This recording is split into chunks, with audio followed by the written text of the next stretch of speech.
Often we think if you're deciding a career path, the way to do it is look within, find yourself, find your true self, find out who you really are, love yourself for who you really are, your negative sides, that's just a part of us, but your positive sides as well. And then, for example, try to figure out what would be a good career path based on who you really are, that won't play to your negative sides, but will instead play to your positive sides and yield the kind of happiness that you feel when your positive sides are being played to. So, for example, you've graduated from university and you're thinking for the next 5 years, what should I do? And you're looking for that place where you can do those things that will really play to your good sides. This sounds great. It's also incredibly dangerous. Because probably what you're doing when you decide what's good for you is you're seeing a snapshot of yourself. You're seeing one piece of yourself, one piece in which you are a certain thing, in which you fall into certain patterns that lead you to think you're not good at certain things and enjoy doing other things. It may even be an accurate snapshot. It's very unlikely to be an accurate snapshot in 5 years. So rather do kind of the opposite. Think of decision-making for a career or even a 5-year plan in terms of setting trajectories in motion. And those trajectories should be as open-ended as possible. You're trying to actually open sides of yourself. You're trying to work on things that you think you're not good at and see if that is because of worries and fears. Intentionally do some of those things.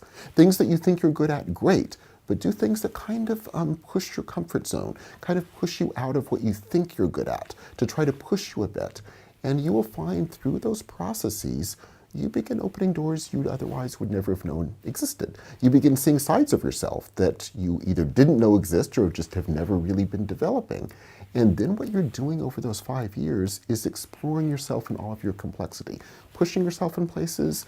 You'll go down lots of blind alleys, you'll do lots of things you won't find very exciting. Fine, that's part of the goal. But even through that, you will learn a lot about yourself, but not as a single self and your complexity. And then think of those trajectories as that in which you will become things that right now you couldn't really fully imagine, but it will open up possibilities that you equally couldn't imagine and allow you to become something that you never even dreamed of. Now, sometimes we have to make immediate decisions. Sometimes we can't simply say, I will set trajectories in motion, because we have to make a decision that day.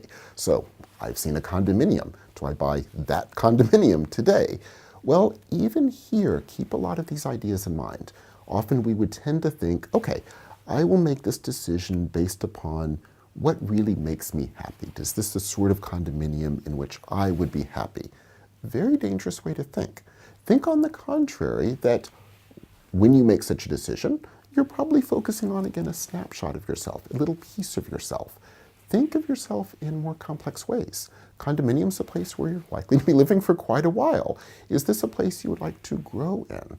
And does it afford possibilities for you to grow in all senses of that could mean, in terms of physically where it's located, in terms of the layout? Is it a sort of place that actually could open up different sides of yourself? So don't walk in thinking, I know I like X. This is the sort of place I like to live.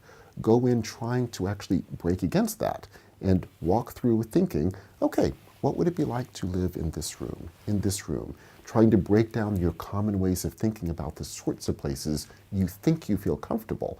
Very quickly you'll realize a lot of other possibilities begin to emerge, and even with a so-called quick decision, or a seemingly quick decision, you can open up different sides of yourself that, again, will open up these trajectories that otherwise you're not going to be aware of.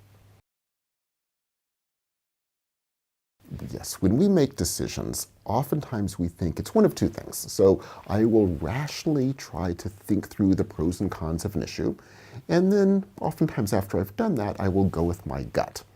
Both of these are actually very dangerous ways to think.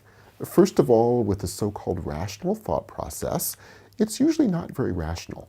Oftentimes, and there are lots of experiments that will demonstrate this, it's more based upon kind of our current emotion and dispositions that will lead us to sort of lean a certain way as opposed to another way. It's not really rational. And when we go with our gut, that's even potentially more dangerous, because what our gut is telling us is likely to be us at our worst in terms of our patterns playing out. Not telling of who we really are, it's telling of what our ruts are comfortable in us doing. So rather, think of a decision as a much more complicated thing in which you're trying to break out of the usual patterns that dominate us when we think we're making decisions. It therefore is a possibility for growth.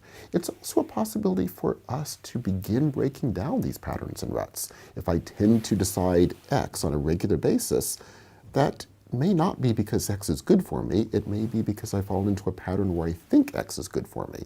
So that's a good reason to lean toward Y. It's a growth process. You open up possibilities for yourself. Also, by the very act of doing it, you begin to train yourself not to follow these gut instincts, these gut reactions, which in fact may be leading you very dangerously astray. We make bad decisions constantly. In fact, I would say probably sadly, many of our decisions are bad decisions. When that happens, and it's a when, not an if, the goal is to realize, why did I do that? Oftentimes we learn the wrong lesson from this. We think, ooh, I just didn't think about it enough. I didn't go with my gut fully. I need to therefore either think more carefully or go more with my gut. Either again can be dangerous if our thinking process is overly dominated by certain ruts and patterns, certainly if our gut is dominated by certain patterns and ruts we've fallen into. So when you make a bad decision, on the contrary, realize, oh, I'm probably not really facing situations in their complexity. I'm not dealing with myself as a complex person. I'm not facing decisions in a complex way. And train yourself to get better and better and better at not closing off possibilities when you think you're making a decision. Really try to open yourself up, recognize the complexity of situations, and realize you'll continue to fail. But if you fail and then grow from that process, in the long run, as painful as those bad decisions are, in the long run, you'll still be growing from that process.